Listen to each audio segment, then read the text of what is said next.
Père, tu es le Dieu de miracles. Tu as fait toutes choses par ta parole. Tu as créé le ciel, la terre et tout ce qui s'y trouve. Par ta parole. Tu envoies ta parole et les miracles sont opérés. Seigneur, maintenant, l'heure est venue d'envoyer tes oracles. L'heure est venue, Dieu, de proclamer ta grâce. L'heure est venue, Père, de changer les vies. Je suis convaincu que ce soir, Père, tu as quelque chose, tu as une œuvre nouvelle que tu vas faire dans la vie de quelqu'un ce soir. Père, maintenant, nous voulons nous remettre à toi. Nous voulons être soumis à toi. Que ta parole coule comme du miel dans nos cœurs. Et que, Seigneur, ton miracle soit opéré. Dans le nom de Jésus. Et le peuple dit Amen. Alléluia. Amen.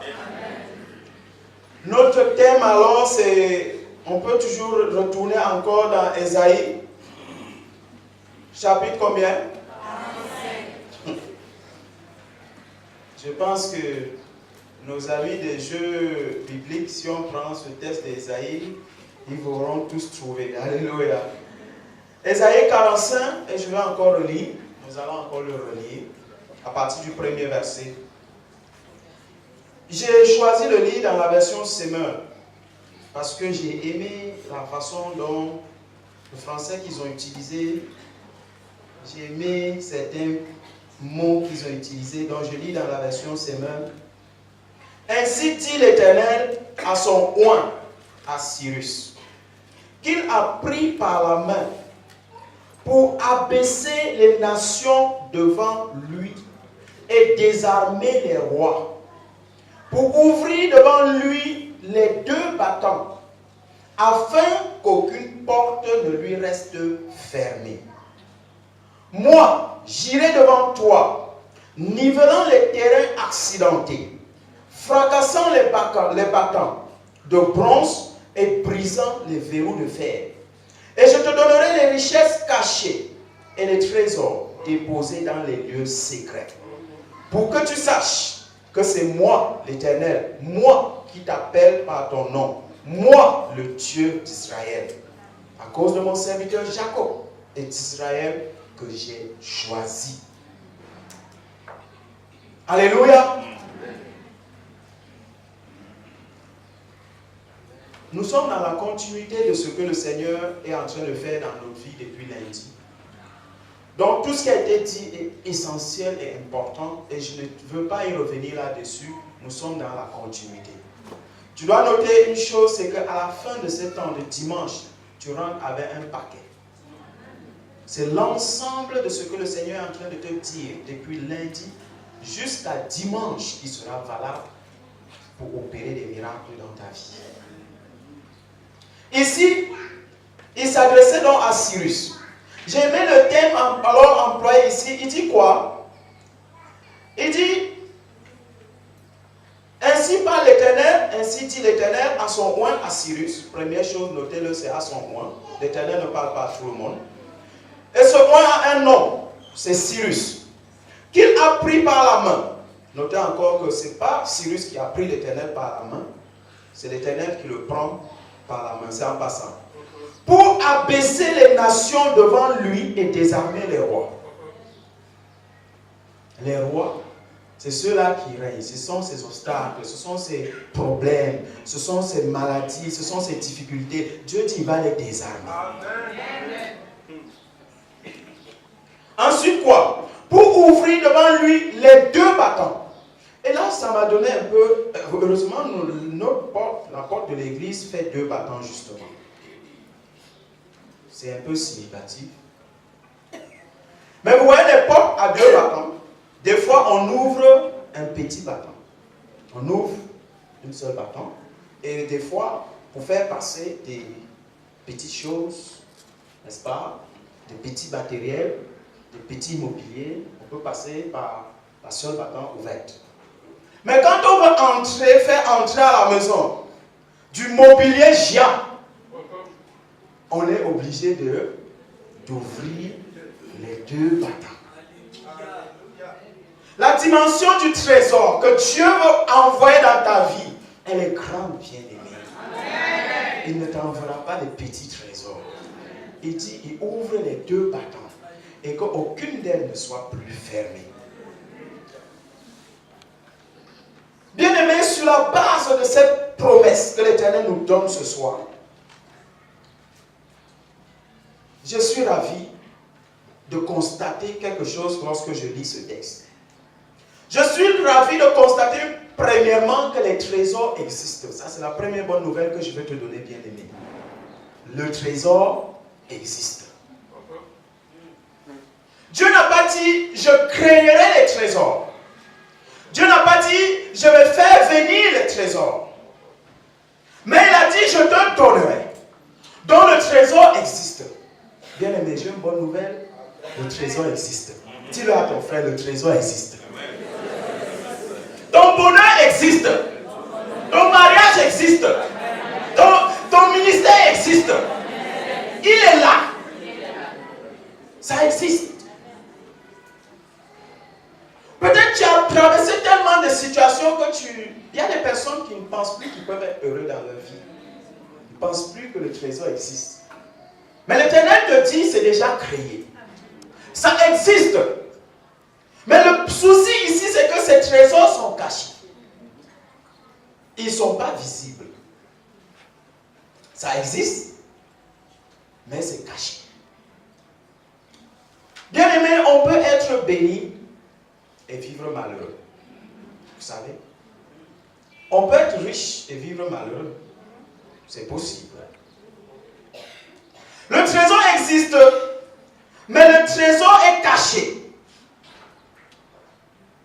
Le synonyme du verbe caché, j'ai trouvé obstrué. Le trésor est là, mais il peut être bouché hermétiquement.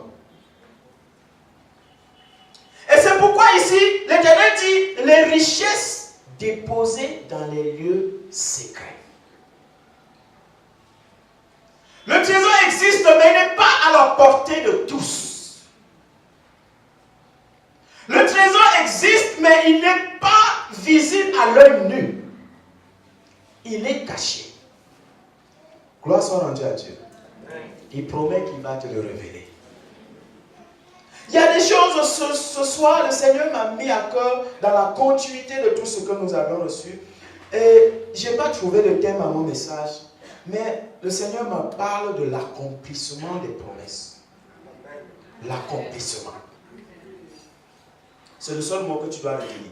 L'accomplissement. C'est-à-dire, comment est-ce que ces trésors vont se matérialiser, s'accomplir dans ta vie? Comme je disais tantôt, beaucoup de choses peuvent obstruer le trésor dans la vie d'un enfant de Dieu. La nature peut vous être défavorable. Votre taille peut être un obstacle. La famille. Il y a des personnes qui n'ont pas été aimées, qui ont été mal aimées. Il y a même des enfants pas désirés du tout.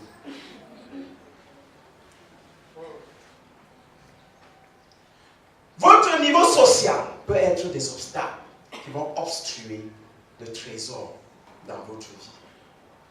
Votre niveau professionnel, intellectuel, peut-être tu es là, tu n'as pas assez de diplômes, tu n'as pas grand-chose, tu te dis, ben, à quoi que pourrais-je faire dans la société?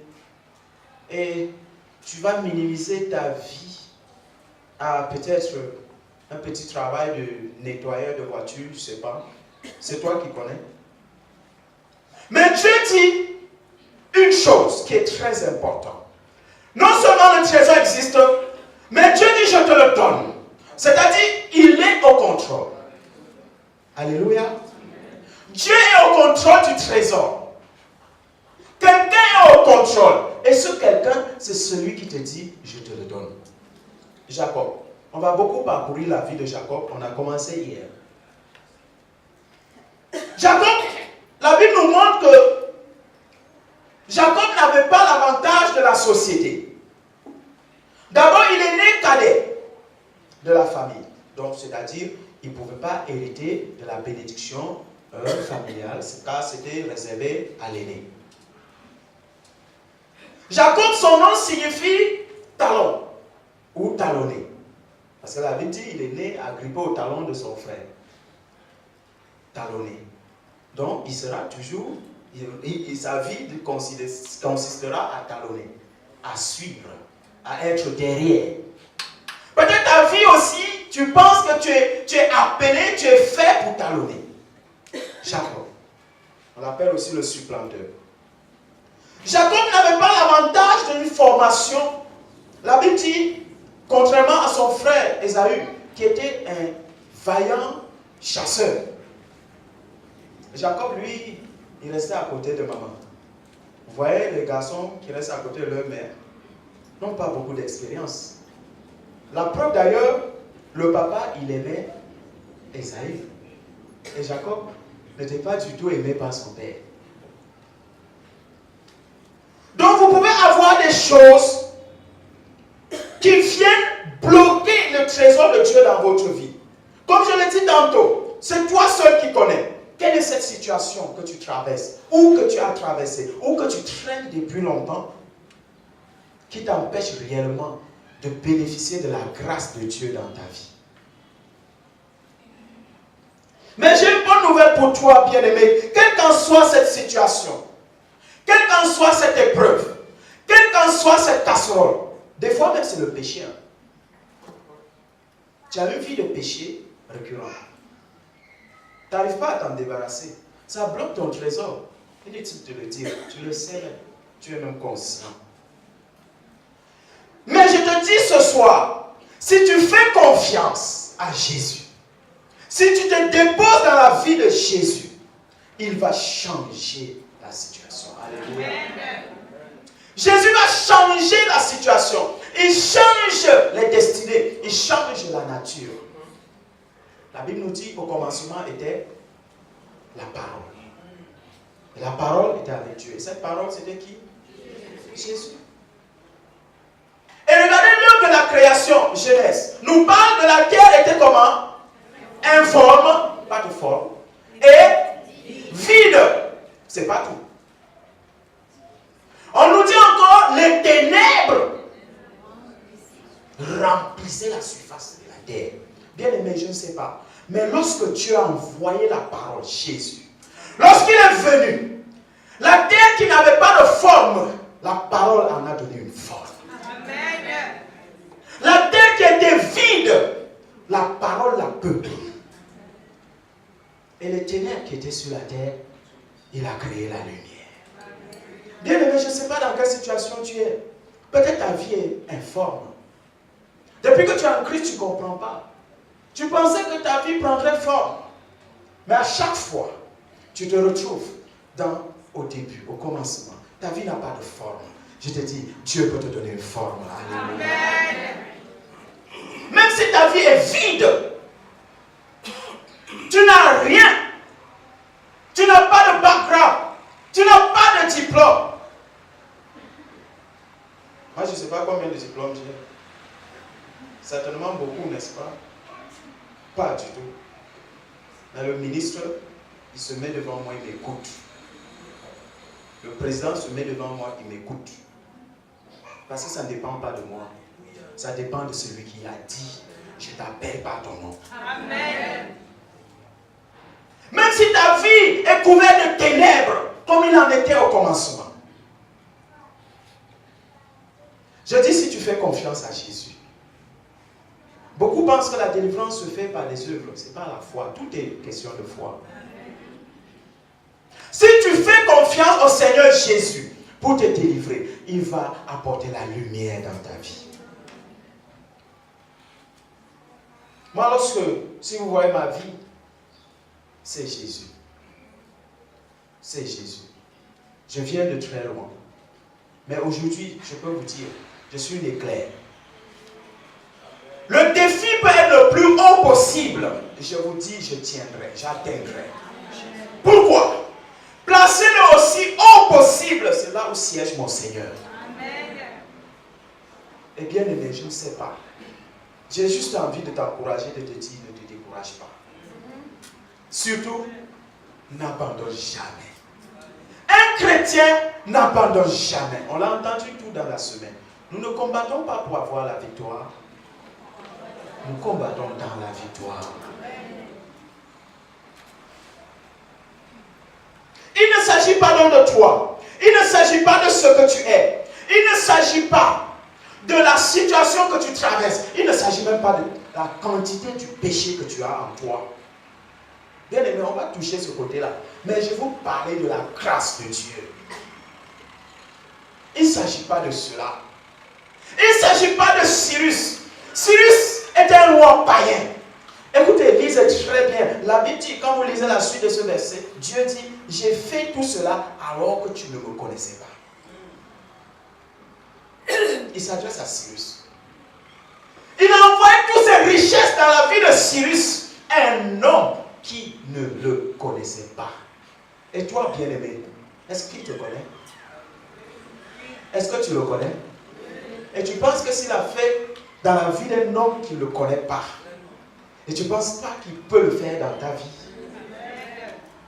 Cyrus était un roi païen. Ça ne dépend pas donc de ces choses. Ça dépend uniquement de celui qui a promis ces choses. L'Éternel qui te dit, je te donnerai. Donc l'encouragement ici, c'est de lever les yeux. Moi, à chaque fois que j'ai lu la Bible, et je me suis attardé un peu sur ce slogan, lève les yeux. La plupart du temps, quand Dieu veut s'adresser à un homme, il dit, lève les yeux. Je me suis demandé, mais pourquoi? Vous savez, bien aimé, lorsque vous avez la tête baissée, vous vous apitoyez sur vous-même. Lorsque vous avez le regard baissé, vous regardez la terre, vous regardez la chair, vous regardez les possessions de la terre, vous regardez les besoins de la terre, et vous vous apitoyez. Mais lorsque vous levez le regard, vous commencez à contempler les œuvres de Dieu. Vous commencez à contempler la magnificence de Dieu. Et Dieu est en train de parler à quelqu'un ce soir. Lève les yeux et regarde à ce que je peux faire, à ce que je suis capable de faire, et non à ce que tu traverses maintenant. J'ai parlé de l'accomplissement. Et nous allons toujours naviguer avec Jacob.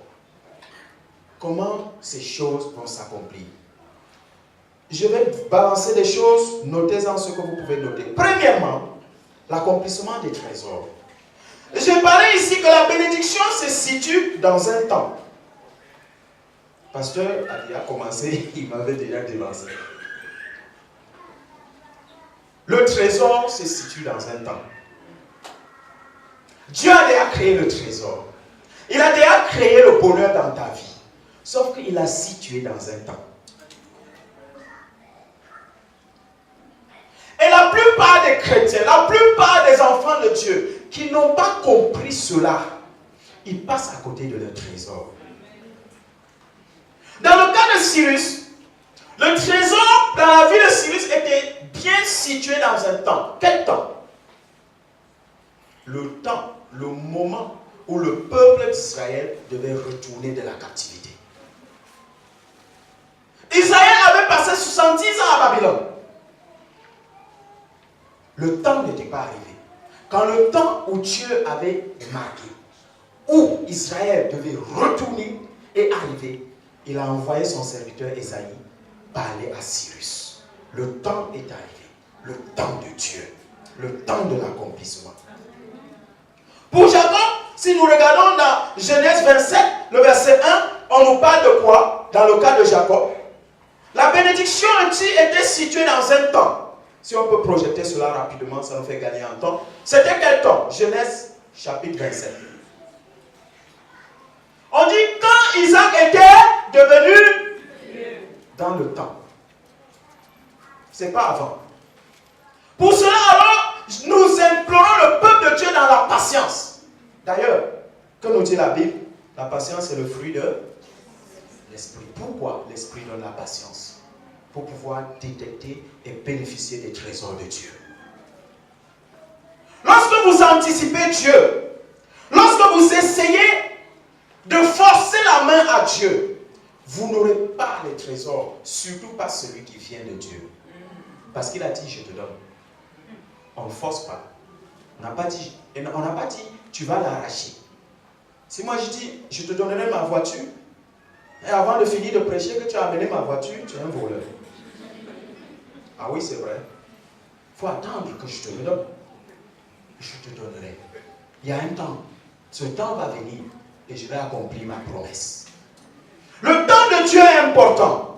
Et lorsque vous essayez, si vous parcourez la Bible, vous allez voir les promesses de Dieu s'accomplissent toujours avec le temps. Dans le cas de Joseph, pour ne pas perdre le temps, Joseph était en prison, le temps de Dieu n'était pas arrivé. Il a essayé de trouver ses solutions. La Bible dit qu'il a aidé les chansons, il a même supplié. Il dit pardon, lorsque tu sors, parle favorablement de moi à Pharaon. Quand il est sorti, il a couru, il est allé dire à Pharaon, il y a un Joseph qui est en prison, n'est-ce pas? La Bible dit, il oublia. Bien aimé, lorsque le temps de Dieu n'est pas arrivé, tu as l'impression que Dieu t'a oublié. Lorsque le temps de Dieu n'est pas arrivé, tu as l'impression que tout ce que tu fais ne marche pas. Lorsque le temps de Dieu n'est pas arrivé, l'ennemi va te pousser à faire autre chose qui va te déconnecter de la bénédiction de Dieu. Abraham, Dieu lui promet un enfant. Le temps passe rien. Le temps passe rien. Mais c'est le temps de qui passe? Ton temps ou celui de Dieu? Tu es pressé. Qui t'a promis? Mais celui qui t'a promis, il a un temps. Alors qu'est-ce qui s'est passé? Sarah a essayé avec Abraham à trouver une solution. Est-ce qu'il ne parlait pas d'Agar? Mais quand Dieu parle, il est précis. Quand Dieu parle, il est précis. Si Dieu t'a promis une voiture, c'est pas moto. Il ne faut pas aller acheter moto. Si tu achètes moto alors que Dieu t'a promis une voiture, la moto c'est pour toi. C'est toi ta moto. Ce n'est pas la moto que Dieu t'a donnée. Il ne faut même pas rendre témoignage. Parce que lui t'a dit voiture. Mais il y a un temps. Lorsque vous essayez d'aider Dieu, vous allez créer Ismaël. Et c'est ce qu'ils ont fait. Il y a beaucoup d'exemples. Je vais passer. Il y a le cas Mardoché. Regardez le cas. Lisez dans le livre d'Esther, Mardoché et Haman. Mardoché avait posé un bon acte, mais le temps de Dieu n'était pas arrivé. La Bible dit personne n'a même considéré son acte. Personne n'a tenu compte. Bien aimé, peut-être tu es là, tu fais des choses, tu penses qu'au moins on va te dire merci. Personne ne dit rien. T'inquiète pas. Continue simplement. Le temps de Dieu n'est pas encore arrivé. Le temps de Dieu n'est pas encore arrivé. Lorsque le temps de Dieu est arrivé dans la vie de Mardoché, le roi s'est rappelé. Et il a dit, qu'est-ce qu'on peut faire pour honorer un tel homme? Et c'est Haman qui cherchait la mort de Mardoché, qui était celui qui devait marcher devant Mardoché pour l'honorer. Bien aimé, le problème qui te fatigue, c'est lui qui va marcher devant toi pour t'honorer. C'est une situation où Dieu va utiliser pour se glorifier. Peut-être tu traînes une maladie depuis longtemps, on t'avait imposé les mains ici, rien, tu ne comprends plus rien. Garde ton calme. Garde ton calme.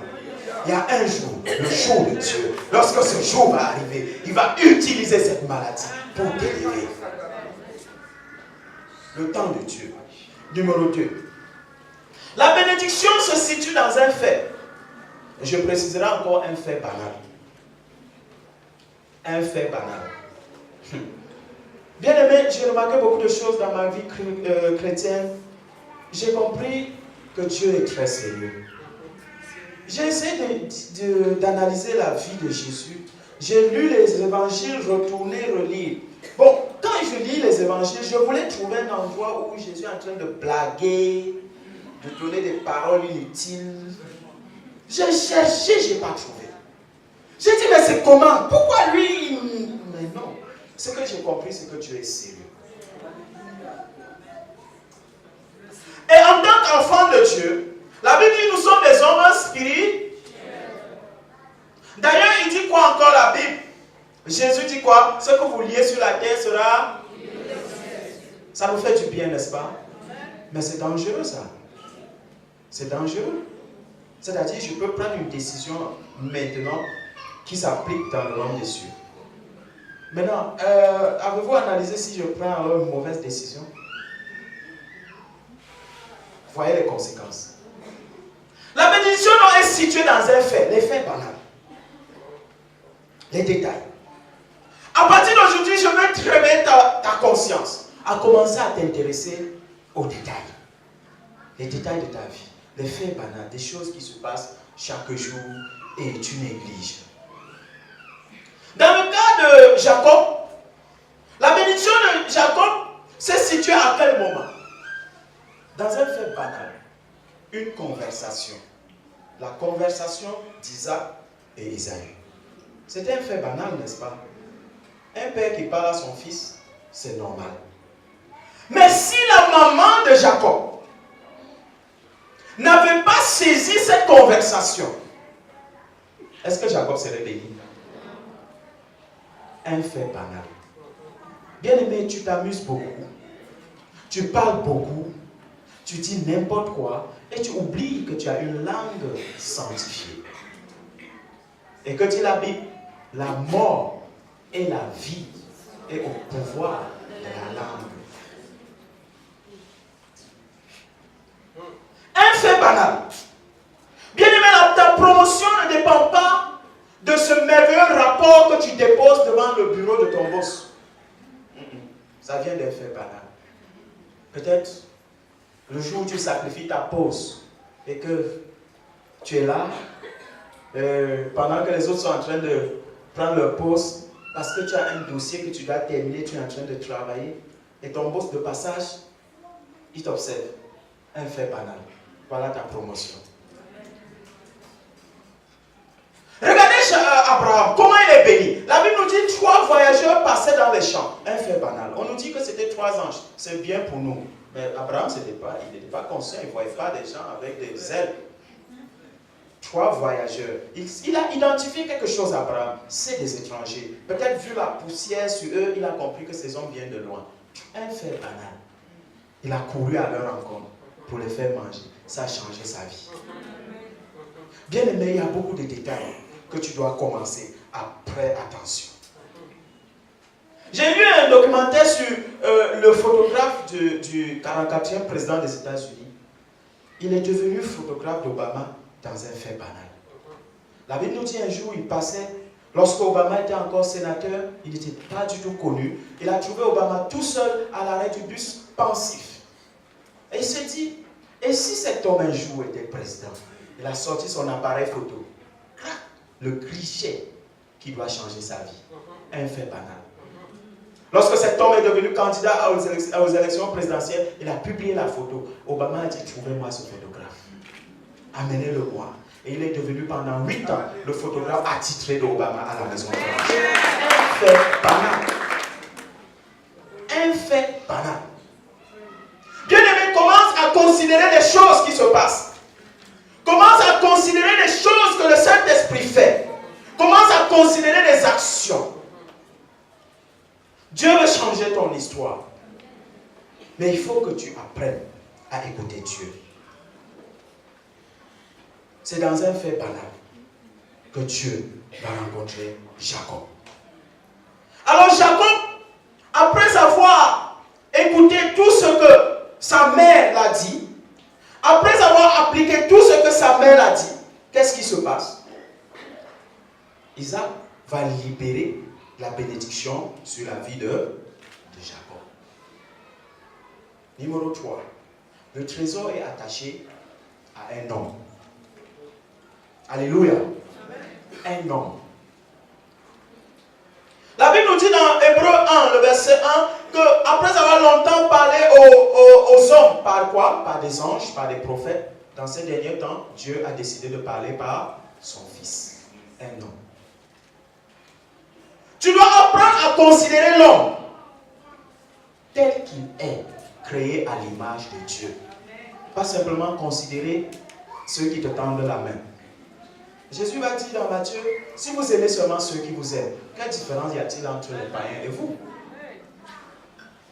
Tu dois considérer l'homme, l'être humain créé à l'image de Dieu. D'ailleurs, pour ne pas aller loin, la Bible dit, tu ne peux pas aimer Dieu et haïr ton prochain. Sinon, comment aimer Dieu? Comment prétends-tu aimer Dieu que tu ne vois pas et haïr ton prochain qui est là? Dieu dit, tu mens. C'est pas vrai. La parole de Dieu. Il dit, tu mens. Je veux t'amener à considérer toutes ces choses qui bloquent ta bénédiction, bien-aimée. Je suis toujours étonné quand j'entends que tel frère ne parle pas avec telle soeur ne parle pas avec tel frère. Je dis, oh, si seulement ils savaient comment ils sont en train de se faire mutuellement du mal. Vous êtes en train de bloquer vous-même votre bénédiction. La Bible nous dit, aimez vos ennemis. Tu dis non, j'aime pas, alors que Dieu a placé ta bénédiction à ton ennemi. Il faut aller le chercher, bien-aimé. ma bénédiction est peut-être chez toi. Dieu ne passera pas par les anges, non. Beaucoup de chrétiens attendent le miracle, mais ils veulent que Dieu descende, il fait le miracle. Il va utiliser un homme. Il va utiliser un homme qui est juste à côté de toi. La bénédiction est située dans la vie d'un homme. Et je vais aller un peu vite. Regardez le cas de Jacob. Je suis toujours avec Jacob. Nous avons vu que le fait banal, c'était la conversation d'Isaac et Ésaü. Est-ce que Jacob était là? Non, il a fallu un homme. Qui? Sa mère. Et lorsque la maman de Jacob va lui donner le conseil, qu'est-ce que Jacob va faire? Il va exécuter. Et combien, beaucoup parmi nous n'aiment pas écouter et suivre les conseils. Projetez-moi Proverbe 1, verset 8 et 9. Si Jacob était un jeune androïde, vous connaissez les jeunes androïdes? Vous ne connaissez pas? Ils sont pas ici. Ce sont des jeunes qui pensent que voilà, c'est leur époque qui est la meilleure. C'est notre époque. Les parents s'est dépassés, ne connaissent rien, les aînés ne connaissent rien. Lorsque vous lui donnez un conseil, oh, ça c'était votre époque. Qui n'a pas encore dit ça à sa mère? Quand tu sors mal habillé, très mal habillé, ta maman dit, oh maman, les longues robes c'était votre époque. Nous, notre époque, on s'expose. Mais Jacob n'était pas un de ces jeunes. Sinon, il allait dire à sa maman, mais maman, de quoi tu me demandes là? Me mettre peau d'animal? C'est quoi ça? C'est dépassé ça. Non, c'est pour avoir la bénédiction de ton père. Oh, on n'a qu'au fond de ça. Le vieux, il est vieux. Proverbe. Mon fils, sois attentif à l'éducation que tu reçois de ton père et ne néglige pas l'instruction de ta mère. Regardons, on va enchaîner en même temps dans Proverbe 7, le verset 1 à 5. Proverbe 7, le verset 1 à 5. Et vous allez voir ce que la Bible parle du conseil. La bénédiction est basée sur l'écoute, la capacité d'écouter et d'appliquer les conseils de Dieu. Sinon, bien aimé, on va prêcher, on va parler, vous ne serez pas bénis. Il faut qu'on se dise la vérité. Tant que la parole de Dieu n'est pas mise en pratique, elle ne produit aucun fruit. Si tu l'écoutes, c'est bien. Si tu l'écoutes, tu ne comprends pas, c'est nul. C'est à partir, l'ennemi prend. Mais si tu écoutes, tu comprends, c'est bien. Mais si tu ne l'appliques pas, ça ne sert à rien. Mon fils, retiens mes paroles et imprègne-toi de mes préceptes. Continue. Obéis à mes directives et tu vivras. La vie en dépend. Garde mes enseignements comme la prunelle de tes yeux. Qui a mis le doigt dans son propre œil? Pourtant, chaque jour, on met le doigt dans la parole de Dieu. Ça là, ok. Porte-les comme un anneau à ton doigt. Grave-les sur les tablettes de ton cœur. Continue. Considère la sagesse comme ta soeur. Accueille l'intelligence comme ton ami. On nous a parlé de ça. Un jour, on continue. Pour qu'elle te préserve de quoi? La femme d'autrui. Ça, c'est la version Semeur. C'est bien. Dans lui, souvent, il te parle de la femme étrangère. La parole de Dieu te protège de la femme. La femme étrangère bloque tes bénédictions. Tu connais la femme étrangère? Tu ne la connais pas? Alléluia. L'orateur nous parlait aussi l'autre jour des gens qui ont les codes sur leur portable. Pourquoi? Parce qu'il y a des femmes étrangères dedans. Il n'y a pas d'autres explications. Il y a même des couples qui ont codifié leur portable. Mon épouse est là. Il y a un schéma sur mon portable, mon épouse connaît. Je connais aussi son schéma. Ok? Voilà, on peut échanger de portable, il n'y a pas de problème. Alléluia! Voilà. Donc, si tu es en train de codifier ton portable parce qu'il y a une femme étrangère dedans, bien aimé, pardon, retourne à la parole de Dieu. Et tu te préserveras de la femme étrangère. La femme étrangère bloque ta bénédiction, bien aimée. Écoutez, vous avez vu le verset. Il dit, ainsi parle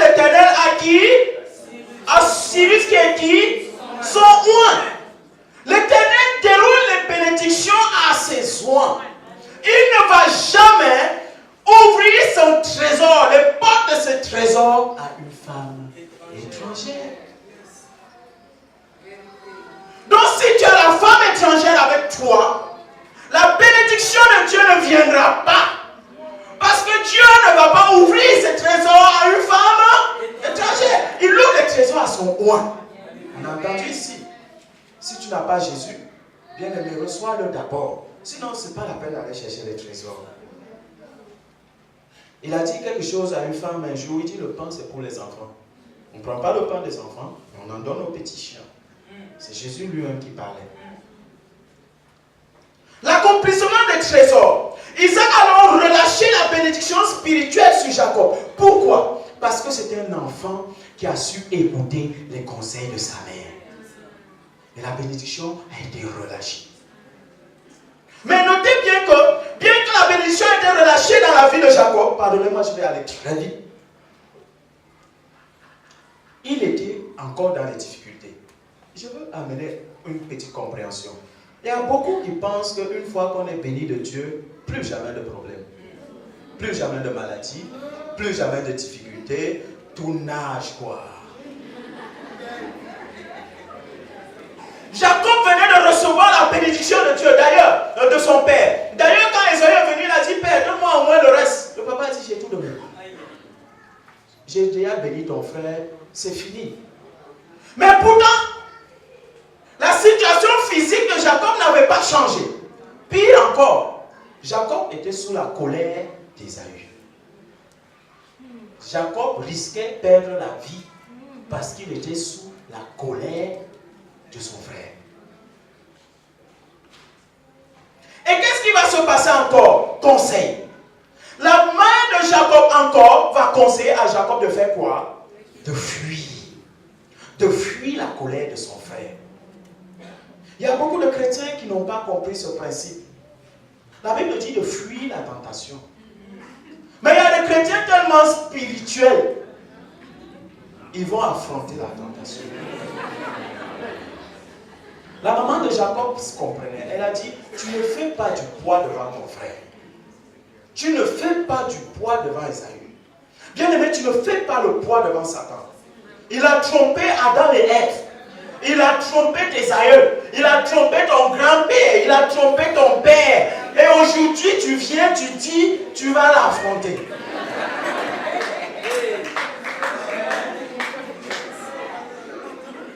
Fuis. La Bible dit de fuir. Tu vas voir un garçon, ils sont tellement spirituels. Il va aller dans la chambre d'une fille, une chambre, et c'est fermé. Il dit, il prie. Si tu le demandes, il dit, non frère, on est spirituel. On a eu des hommes de Dieu, des puissants hommes de Dieu, spirituels, ils ont osé, ils sont tombés. La Bible dit de fuir le péché.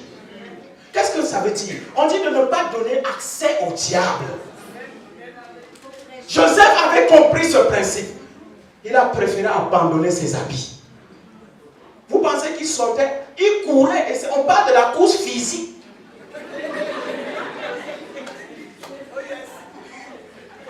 Bien aimé, quand tu vois le péché, fuis. Les jeunes, fuyez. Ça ne sert à rien. J'ai l'habitude de dire à mes jeunes quand je les enseigne, c'est le sang qui coule dans vos veines. Arrêtez de... Il faut fuir. C'est ce que la Bible dit. Tu es protégé, fuis. Alors Jacob va fuir devant son frère. Écoutez, il est déjà béni, mais la bénédiction qui est spirituelle n'est pas encore accomplie dans sa vie. Numéro 4, je suis en train de déverser des choses. Le trésor peut être sur le chemin de l'épreuve. Le trésor peut se situer sur le chemin de l'épreuve. Parcourez la Genèse, à partir du verset de chapitre 27, vous voyez toute cette histoire de Jacob. On n'a pas le temps de lire. Pendant que Jacob fuyait devant son frère, qu'est-ce qui se passe? La Bible dit pendant toute une journée, il marchait sans arrêt. Il marchait, il marchait. Il ne pouvait pas s'arrêter parce qu'il ne savait pas est-ce que Esaü est à sa poursuite ou non. Et arrivé à un endroit, la Bible dit fatigué. Et la nuit est tombée. Il s'est couché à même le sol. Il a pris une pierre. Il a mis comme oreiller. Bien aimé, tu peux être fatigué. Mais je te dis, Dieu sait que tu es fatigué. Amen. Tu peux avoir des problèmes, Dieu sait que tu as des problèmes. Amen. Et lorsque Jacob dormait, qu'est-ce qui va se passer? La Bible dit, il va avoir un rêve, le rêve de sa vie, le rêve qui va changer sa vie. C'est quel rêve? Le Dieu d'Abraham, le Dieu de ses pères, pour la première fois, va s'adresser directement à Jacob et va reproduire la bénédiction directement dans son oreille. Bien-aimé, on peut proclamer les oracles de Dieu comme ce qu'on est en train de faire depuis lundi, mais il est très important d'écouter la voix de l'Éternel. Amen. Qu'est-ce que Dieu a dit pour ton cas? J'ai prêché, oui, mais qu'est-ce que Dieu t'a dit pour ton cas précisément? C'est sur le chemin de l'épreuve que Jacob a fait la rencontre de Dieu. Et il va entendre de ses oreilles la bénédiction sur sa vie venant de la part de Dieu. Et Jacob va s'exclamer, ah, Dieu est ici. Et je ne le savais pas. Bien-aimé, en plein désert, seul, fatigué, Dieu était là. Je ne connais pas où tu te situes en ce moment. Tu peux être dans le désert, mais je te dis, bien-aimé, Dieu est là. Tu peux être seul, seul au monde. Tu n'as personne à qui tu vis une situation que... Il y a des situations peut-être que tu vis, tu n'as même pas le courage de le dire au pasteur. Tu es seul. Tu te dis, personne ne peut me comprendre. Non, je te dis, il y a quelqu'un qui peut te comprendre, il s'appelle Jésus. Il est là. Fatigué, seul dans un désert. Jacob est étonné. Il dit, mais Dieu est là. Oh, Dieu est là et je ne savais pas. Je pensais qu'il est à Jérusalem. Je pense que je l'ai laissé à la maison. Mais c'est étonnant. Dieu est ici. Et Jacob va faire la rencontre qui va changer la situation de sa vie. De la situation où il était, de son nom qui était délaissé, ce nom de talonneur. On va lui donner un autre nom. Dieu va dire comment? Il s'appelle comment?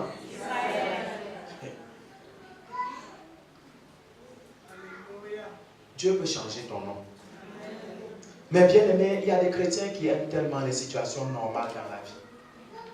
Ils aiment que tout soit normal, ils n'aiment pas l'épreuve. La bénédiction peut se situer sur le chemin de l'épreuve. Nous n'aimons pas l'épreuve, mais l'épreuve nous fait du bien. Je vais vous dire une chose. Lorsque tout est normal, Dieu n'intervient pas. Savez-vous ça? Vous aimez que tout soit normal. Il y a des chrétiens qui n'aiment pas les problèmes, quoi. Ils n'aiment pas les difficultés. Il faut que tout soit normal dans sa vie, tout roule normal. Et quand tout est normal, ça veut dire que vous pouvez encore y arriver. Quand tout est normal, ça veut dire que vous pouvez encore réussir. Quand tout est normal, Dieu vous laisse faire. Regardez Israël, quand ils sortent de l'Égypte, qui a marché? C'est Israël. Ils ont marché, tout était normal. Parce que quand ils sont sortis, les rois les ont dit partir, ils sont sortis. Tout était normal.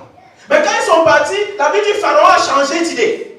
Il a armé son armée, ils se sont mis à la poursuite d'Israël. Et voilà, Israël maintenant se retrouve face à une situation anormale. Ils sont face à la mer Rouge. L'armée de Pharaon arrive. Alors la situation devient anormale. Qu'est-ce qu'ils vont faire? Ils vont pousser des cris. Et les cris qu'ils vont pousser vont parvenir à l'Éternel. Et l'Éternel va s'étonner. Il dit, mais Moïse, qu'est-ce qui se passe? Pourquoi ces cris? Moïse, il y a une situation anormale. On a la mer Rouge qui est devant nous et l'armée arrive. Mais l'Éternel dit quoi à Moïse? Mais attends, ce qui est anormal pour vous, est-ce que cela dépasse Dieu? La situation qui t'étonne en ce moment, est-ce que cela dépasse Dieu? La situation qui te fatigue, est-ce que cela dépasse Dieu? Dieu a étonné, il dit, mais pourquoi les cris? Il dit, mais Moïse, il dit, oui, étends ta main. Étends ta main. Et c'est dans les situations anormales que Dieu apporte la solution. Amen. Jacob a donc entendu la voix de Dieu qui va changer son histoire. Le nom Israël qui signifie Dieu s'est montré fort. Et bien aimé, si tu continues à faire confiance à Dieu, même dans les épreuves, il va se montrer fort dans tes problèmes. Dieu va se montrer fort, Israël. Dieu s'est montré fort. Il va se montrer fort dans cette épreuve que tu traverses. Jésus est le bras de Dieu. Alléluia. qui se montre fort pour changer les situations de la vie. Il change les paradigmes. Il change tout ce que les gens disent. Vous savez, on peut vous traiter de tout. Mais si Jésus entre dans votre vie, il va changer votre vie. Lorsque Jésus est entré dans le monde, la Bible nous dit tout a changé. Déjà les étoiles, commençant au ciel. Qu'est-ce qui s'est passé? La Bible nous dit l'étoile a quitté l'Orient pour conduire les marches jusqu'à là où cet enfant était né. Le monde était bouleversé. Le ciel était en ébullition. Quand nous lisons Luc 2, le verset 13 et 14, la Bible nous dit, l'ange est descendu pour annoncer aux bergers que le roi était né. Et qu'est-ce qui s'est passé? La Bible nous dit un contingent des anges sont descendus et ils ont commencé. Est-ce qu'on peut projeter ce texte? Luc 2, 13, 14. Ils ont commencé à louer Jésus. Les anges ont déplacé la louange du ciel sur la terre. Pourquoi? Parce que c'est lui qui était loué dans le ciel s'était déplacé sur la terre. Amen. Luc 2. Et soudain, il se joignit à l'ange une multitude de l'armée céleste, louant Dieu et disant, continue mon frère, gloire à Dieu dans les lieux très hauts et paix sur la terre parmi les hommes qu'il a agréés. La louange de Jésus, les anges les ont transportés sur la terre. Jésus a tout changé. Lorsqu'il est entré dans la vie d'une personne, il a changé la vie de cette personne. Quand il est entré chez Simon le lépreux, la Bible nous dit, la maison de Simon puait. Mais quand Jésus est arrivé, il a apporté un parfum de bonne odeur. Bien-aimé, ta vie peut sentir. Ta vie même peut dégager. Personne n'en veut. Mais si Jésus vient chez toi, si tu le laisses entrer, il va apporter un parfum de bonne odeur. Lorsqu'il est entré, arrivé chez le paralytique de Bethesda, la Bible dit 38 ans de maladie, il n'avait personne. Quand il a vu Jésus, quand Jésus l'a regardé, il a dit à ce paralytique, prends ton lit et marche. Prends ton lit et rentre chez toi. Ce lit qu'il avait porté pendant 38 ans, ce lit qu'il avait maintenu paralysé, ce lit qui avait bloqué tous ses trésors. Ce monsieur devait soulever ce lit-là. Et il devait marcher avec. Alléluia. Cela a de l'importance, bien-aimé. Ce problème qui te fatigue, si Jésus entre dans ta vie, tu vas le soulever maintenant. Ce problème qui te fatigue, qui t'appuie et qui t'étouffe, Dieu te dit, soulève ce problème. Soulève-le. Ne laisse pas ce problème te maintenir au sol. Ne laisse pas cette situation. C'était la signification que Jésus pouvait dire. Ce lit maintenait cet homme au sol. Ce lit maintenait cet homme dans une situation dérisoire. Ce lit maintenait cet homme dans une situation de pauvreté. Ce lit maintenait cet homme dans une situation de manque et de faiblesse, d'incapacité. Jésus dit, prends ce lit, soulève-le. Ce n'est plus lui qui va te maintenir, c'est toi qui vas le soulever. Alléluia. Et quand il arrive, pour terminer, quand il arrive chez l'aveugle Bartimée, elle avait dit cet homme alors, qui avait compris qui était Jésus. Il était assis le long du chemin et il mendiait. Sa vie se résumait à cela, à la mendicité. Les trésors étaient là dans sa vie, mais elle était cachée, obstruée par la cécité. Un jour, il a entendu un bruit. Que Dieu fasse que tu entends un bruit un jour. Que ce soir, tu entends ce bruit. Bartimée demande qu'est-ce qui se passe. Qu'est-ce qui se passe? On dit c'est Jésus de Nazareth qui passe. Jésus va visiter les rangées tout à l'heure. Ma prière c'est qu'il s'arrête chez toi. Amen. La précision était de taille bien-aimée. Ce n'est pas n'importe quel de Jésus. C'est celui de Nazareth. Jésus de Nazareth, il passe. Bien-aimé, il ne fait que passer. Mais si seulement tu te colles à lui, ta vie va changer. Et quand cet homme a entendu ce message, quand il a entendu ce message, je peux imaginer alors Bartimée qui jette le plat qui le servait de la mendicité. Il a jeté ce plat. Il a compris que ce plat ne lui était plus d'aucune utilité. Il s'est levé. Et la Bible dit, il a dit, Jésus, fils de David, aie pitié de moi. Les hommes ont essayé de le faire taire. C'est alors qu'il a crié de plus fort. Bien aimé, il y a des choses qui vont essayer de taire les trésors de Dieu dans ta vie.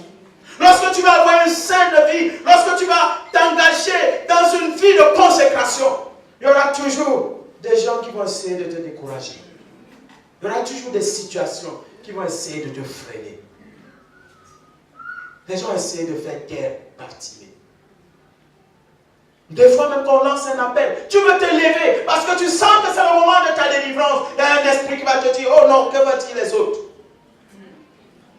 On a dit, Bartimée, tais-toi. Heureusement, cet homme qui avait une révélation, qui avait une connaissance parfaite des Écritures. Vous savez ce qui m'a aimé chez Bartimée? C'est une nouvelle révélation. On a présenté Jésus chez Bartimée comme Jésus de Nazareth. Mais Jésus l'appelle le fils de David. Il avait la révélation des Écritures.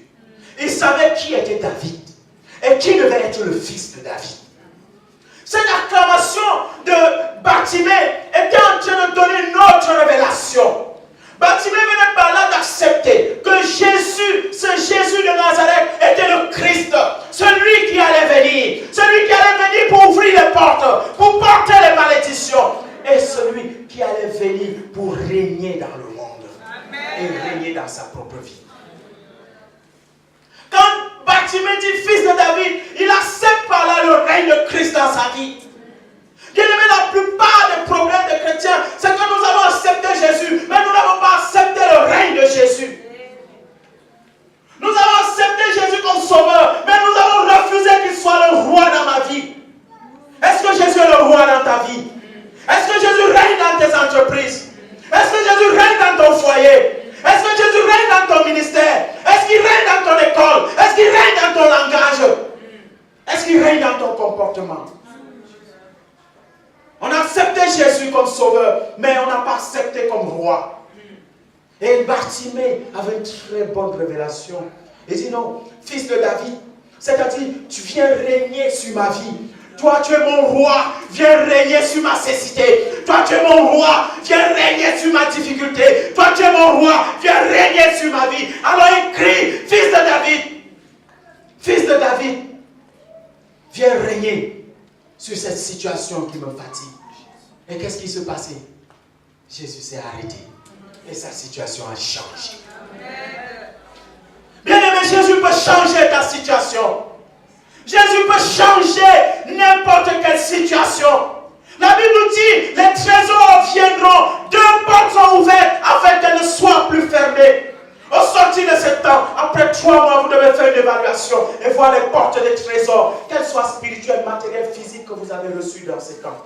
Si vous prenez la parole de Dieu au sérieux. Moi, je vais faire mon auto-évaluation.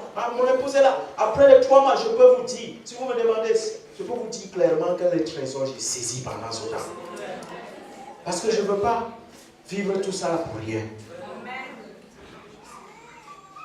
Lorsque Jésus est entré dans le monde, bien aimé, tout a changé. Même le calendrier. Vous savez ça? Même le calendrier a changé. Avant, les dates partaient à reculons. Quand Jésus est arrivé, ça a commencé à avancer. Amen. Quand Jésus entre dans ton problème, quand il entre dans ton foyer qui reculait, alléluia, va commencer à avancer. Je suis convaincu. Si Jésus entre dans ton ministère, ce ministère qui reculait, il va commencer à avancer. Je ne connais pas la situation dans laquelle tu es. Invite Jésus dedans. Les dates reculaient. Ça reculait. Avec Jésus, on a commencé à dire 1, 2. Et on avance. Avec Jésus, on avance jusqu'à ce qu'il revienne. Les choses peuvent changer. Ta vie peut avancer. Le trésor est disponible. Amen. Si tu y crois, ce soir, c'est ton Jésus. Tu vas te mettre sur tes jambes. Et tu vas l'inviter sur tes problèmes. Tu vas l'inviter dans ta situation. Tu vas l'inviter dans ton foyer. Tu vas l'inviter dans ton travail. Tu vas l'inviter dans ta propre vie spirituelle que tu penses que tu ne peux pas t'en sortir. Bien-aimé,